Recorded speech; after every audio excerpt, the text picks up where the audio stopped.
So the scale weight between these two photos is just 2 kilograms, 2 kilograms lighter in the photo on the right than he is in the one on the left. So we can see here this has not been a full-blown fat loss phase for one of our Gorilla Platoon members. By the way, if you're new to the channel, welcome. My name is Tom Sergi. I run the Gorilla Platoon, which is an online physique transformation program where we get results like this and just speak about it online. Now, I appreciate dropping body fat and building muscle at the same time gets a bit of a bad rap on the internet because motherfuckers will lie to you, motherfuckers will take enhancements, and that's how they will get certain results. I'm here to tell you that it can absolutely be done, and in a fair few cases, it will 100% be done. And look at it like this. Let's say, excuse me, for the first case, if you have been training for a fair amount of time, but then you've stopped for a period of time, and you also got softer and fatter in that period of time, then you dial your nutrition in and you get back to training, of course, you're going to drop off body fat and build muscle. Why are you going to build muscle? Because you had the muscle memory. You'd walked the proven route to get there, and then because of that, you were able to rebolster that muscle back up.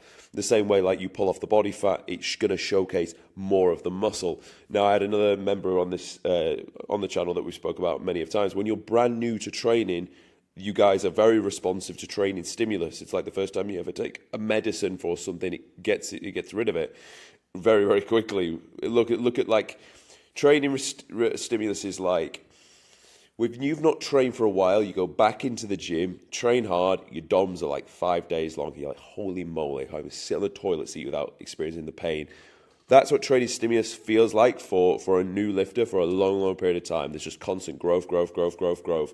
Even if your nutrition is just like sat at maintenance, you'll still drop off the body fat because you're burning more than you were doing, and also you're training better, so you're building more muscle. So in those two occasions, you can absolutely drop off body fat and build muscle. Now, in this analogy we had here, so this guy started off, he had an understanding of nutrition, but when we dialed it in properly, it really started to take shape. So what would that look and feel like? Well, you're going to go onto a calorie calculator online and establish your maintenance target.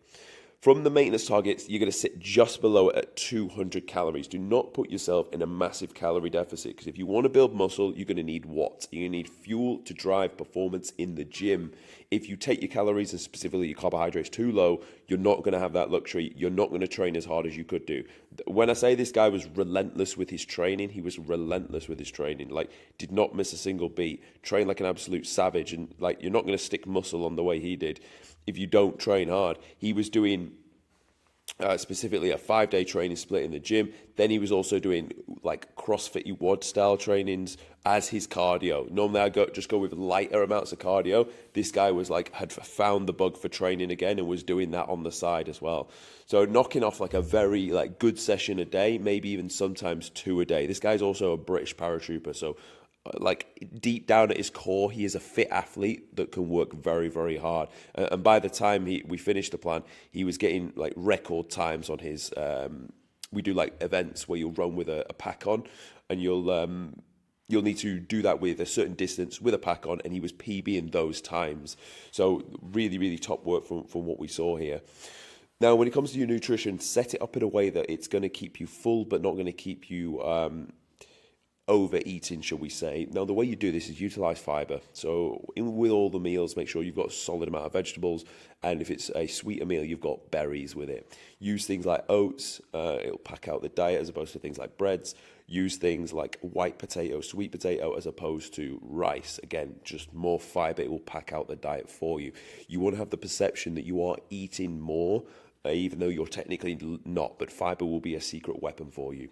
When you do need to make changes to the nutrition and to bring it down a little bit more than it was at the beginning, look to take from your fats first. I'm not saying go on a low-fat diet. I'm just saying that's going to be the area you pull from during this small phase of your life to get this body fat off. For the reasons we've spoke about, muscle is held through eating a solid amount of protein, and training performance is the most important factor for holding and building muscle, and that is driven through carbohydrates. Then we're going to look to pull from the fats just to get that last little bit of body fat off. Now, you'll find with this, the output really needs to be the driving factor behind why you built muscle and dropped off body fat. So we spoke about you can't go too low in terms of a calorie deficit because it's not going to drive performance in the gym.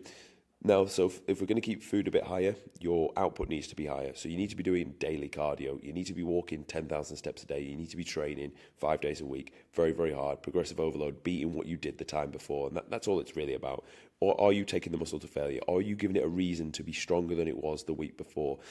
I've noticed for a long period of time, I would always just focus on like my own numbers and my logbook.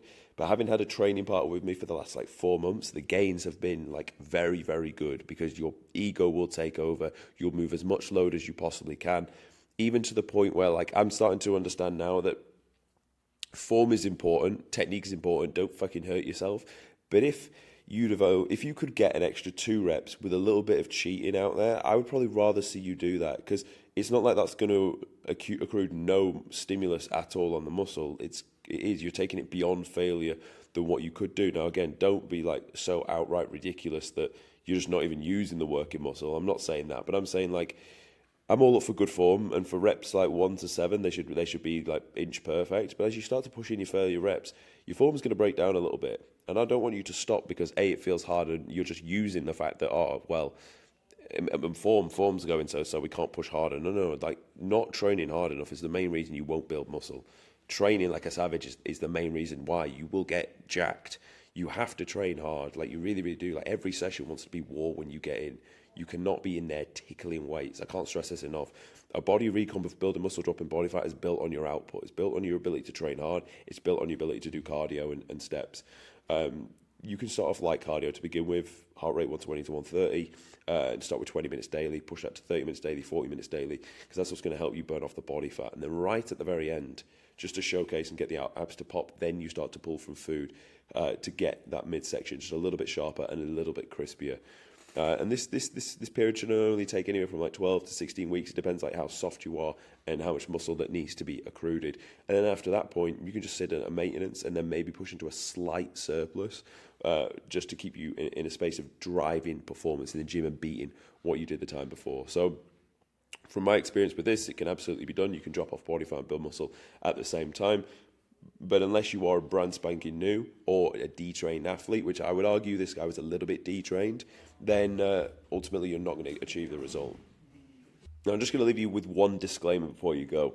This will not really be necessary if you are over 20% body fat. If you're over 20% body fat, just look at this as a full-on fat loss phase. Now, in the fat loss phase, you're still going to train hard. You're still going to do everything you can to build muscle, but you'll get to a point where it may start to diminish a little bit towards the back end of the session, or you may at least just hold. If you're sat 15% body fat, then this can absolutely be done. 13% absolutely be done, just to really sharpen the blade till you're down at 10%. So hopefully you found this video just more insightful, that there is potential for you to be able to do this, and go out there now, set your standards high and go and get after that physique this year, because at the end of the day, as I say on this channel many, many times, it is your birthright to look in fucking incredible crispy condition. So go get after it. Let me know how you get on in the comments. If you found this video of value, then subscribe to the channel, and I'll see you guys tomorrow.